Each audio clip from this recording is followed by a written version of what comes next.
Fatos escandalosos continuam a se amontoar sobre Ramagem, agora delatado por uma ex-servidora da ABIN que diz ter sido questionada pelo ex-diretor da agência sobre como evitar a demissão de 3 espiões do órgão. Ela chegou a orientá-lo e neste vídeo você fica sabendo que fim levaram esses agentes. Como você também vai conferir, 3 dias após a reunião gravada clandestinamente por Ramagem, a Receita Federal abriu investigação interna contra auditores que apuravam as rachadinhas de Flávio. Já em Brasília, o presidente Lula manda recado para o governador de São Paulo, afirmando: "Espero que Tarcísio mostre que podemos governar juntos." Noutra frente, o governador paulista recebe um ultimato de 24 horas do ministro Barroso. Entenda o porquê ficando conosco até o final. Mas antes, não esqueça de se inscrever na Mídia Ninja e ajudar o canal do YouTube a bater a marca de 1 milhão de seguidores. Vamos às notícias.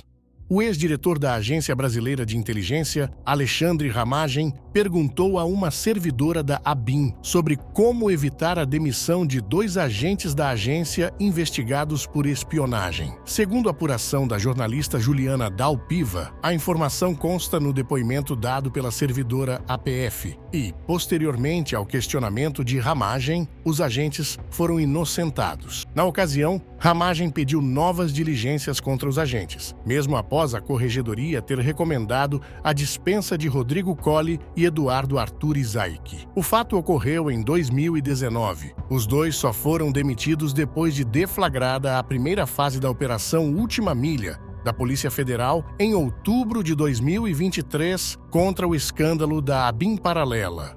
3 dias após a reunião entre Jair Bolsonaro, Alexandre Ramagem e General Heleno sobre o esquema das rachadinhas, a Receita Federal e órgão ligado a ela abriram investigações internas contra auditores que teriam vasculhado os dados de Flávio. Além da apuração, feita sob sigilo, o ex-secretário da Receita, José Tostes, recebeu as advogadas de Flávio que também estavam na reunião. Durante um trecho da reunião, o ex-presidente Bolsonaro chega a citar Tostes como alguém capaz de interferir a favor de Flávio no caso das rachadinhas. O encontro com a sugestão de Bolsonaro ocorreu em 25 de agosto de 2020 e não estava na agenda oficial do presidente.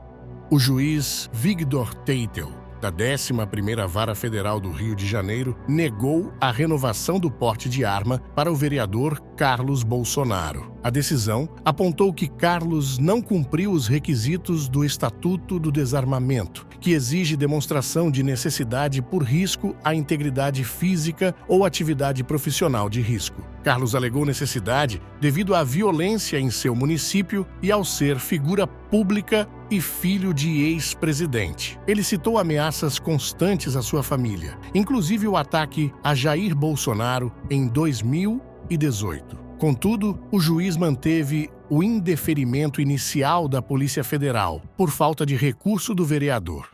Antevendo a crescente popularidade de Tarcísio, bem como recentes desencontros com o governador de São Paulo, o presidente Luiz Inácio Lula da Silva declarou durante a agenda oficial nesta sexta-feira que, abre aspas, "espero que Tarcísio mostre que podemos governar juntos." Na mesma fala, ocorrida em São José dos Campos, onde anunciou obras na rodovia Dutra, Lula fez ressalvas o dizendo tem liberdade de vir até o governo. Isto porque, como já expresso em discursos anteriores do presidente, Tarcísio não vem atendendo aos eventos a convite do governo e vem posando ao lado dos principais opositores políticos do PT. Mais notoriamente, incomodou Lula o evento de homenagem feito pelo governador de São Paulo ao presidente do Banco Central, Roberto Campos Neto. O presidente do Supremo Tribunal Federal, ministro Luiz Roberto Barroso, deu prazo de 24 horas nesta quinta-feira para o governo de São Paulo se manifestar sobre a privatização da Sabesp. A estatal está em processo de privatização e a fase final de liquidação deve ser concluída na próxima segunda-feira. Pela decisão, a Assembleia Legislativa, a Advocacia Geral da União e a Procuradoria-Geral da República também deverão se manifestar no mesmo prazo. A manifestação das partes é uma medida de praxe adotada pelos ministros do Supremo antes de proferir decisões.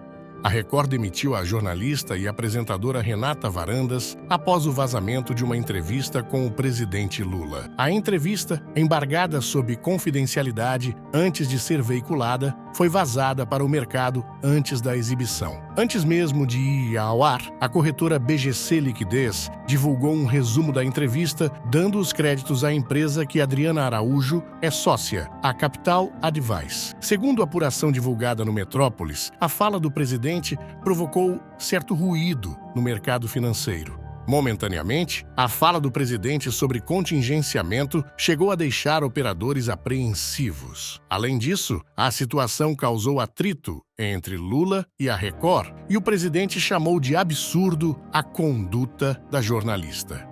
Agora, fique com o trecho com a fala do presidente Lula nesta sexta-feira, na qual deu alfinetadas no governador de São Paulo, Tarcísio de Freitas, por não comparecer aos eventos políticos mesmo após convites do governo. Notório apoiador de Bolsonaro, o governador vem recusando presenças ao lado do presidente e vem posando de cabo eleitoral ao lado de desafetos do governo. Confira o trecho.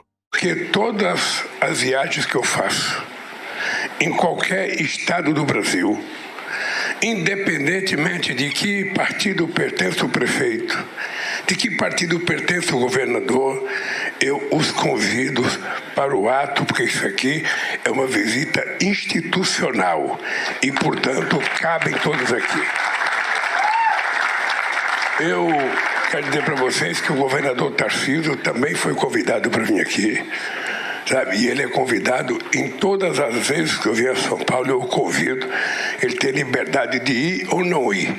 Eu espero que ele um dia decida começar a mostrar para o povo que a gente pode ser adversário, que a gente pode ter disputado eleições, mas quando termina eleições, nós temos que governar. E nós temos que governar junto com todo mundo. Não tem... E eu fiz questão, primeiro, de falar muito com a Luísa Mercadante para que a gente fizesse esse evento aqui. A minha equipe queria que a gente fizesse um encontro dentro da Embraer para anunciar o financiamento das exportações do avião e anunciar a rodovia. Eu falei, não vamos misturar. Uma coisa é quando a gente estiver tratando de transporte aéreo, vai ser na Embraer.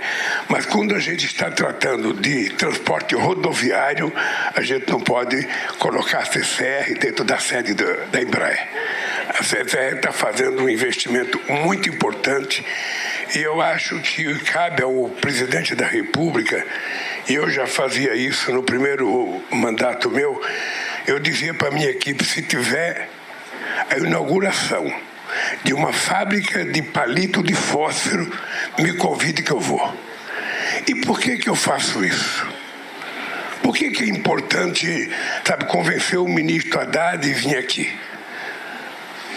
Convencer o ministro Renan tinha obrigação de estar aqui porque é rodovia.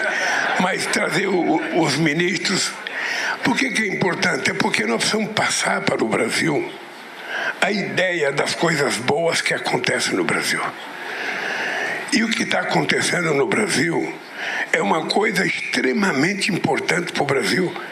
Vocês sabem que toda vez que eu disputo uma eleição, quando eu ganho e que termina o meu governo, as pessoas falam, Lula tem sorte. Ah, por que deu certo? Porque o Lula tem sorte. Por que a economia cresceu? Porque o Lula tem sorte. Por que as exportações cresceram? Porque o Lula tem sorte. Não, não é sorte. Sorte é necessário. Eu estou pedindo todo santo dia a Deus para dar um pouquinho de sorte para o Corinthians, para ver se ele sai do último lugar da tabela e cresce.